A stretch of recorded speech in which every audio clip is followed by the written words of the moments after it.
உஷாரா இருங்க ஈரோடு மக்களே. எல்லாருக்கும் வணக்கம். ஆர்கே நகர்மணி.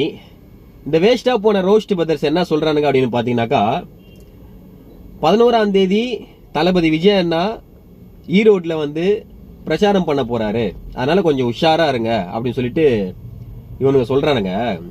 ஒரு வகையில பாத்தீங்கன்னாக்கா இவனுங்களை நம்ம திட்டக்கூடாது. ஏன்னா நம்ம தாவேகா கட்சியும் தளபதியும் நம்ம என்னென்ன நல்லது பண்ணிட்டு இருக்கோமோ இதெல்லாம் வந்து ப்ரமோஷன் பண்ணிட்டு இருக்கானுங்க. ஒரு வகையில நல்லதுதான், விட்டுருங்க. இப்ப நான் என்ன சொல்றேன்னாக்கா, 2026 எலெக்ஷன் டைம்ல ஓட்டு போடுற நேரத்துல நீங்க ரொம்ப ரொம்ப உஷாரா இருக்கணும்.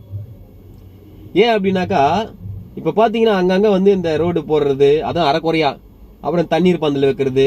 இப்ப வந்தது பாருங்க ஒரு புயல், சும்மா ஒரு பேருக்கு.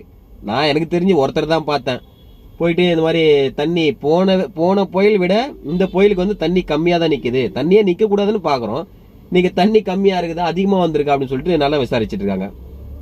சோ இதெல்லாம் எதுக்கு பண்றாங்க அப்படின்னு பாத்தீங்கன்னாக்கா, இவ்வளவு வருஷமா நம்ம எதுவுமே பண்ணவே இல்லையே, இது வந்து மக்களுக்கு ஞாபகம் வரக்கூடாது, அது எப்படி மறக்க வைக்கணும் அப்படின்றதுக்காக இதெல்லாம் பண்ணிட்டு இருக்காங்க. ரொம்ப கவனமா இருங்க, உஷாரா இருங்க, அதுதான் நான் சொல்லுவேன். ஆமா, இந்த ரோஸ்ட் பிரதர்ஸ் வந்து இந்த 4 நாளா புயல் அடிச்சுது, அப்ப எங்க போயிட்டானுங்க உனங்க? நான் கேக்குறேன்.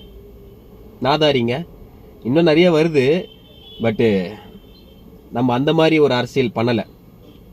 அதனால இந்த ரோஸ்ட் பிரதர்ஸ் இந்த 4 நாள் எங்க போயிருப்பானுங்க? எப்ப பார்த்தாலும் அந்த 10க்கு 10 ரூம்லயே இருக்கிறானுங்க. என்ன வேலையா இருந்திருப்பானுங்க? அவ்வளவு பிஸியா நான் கேக்குறேன்.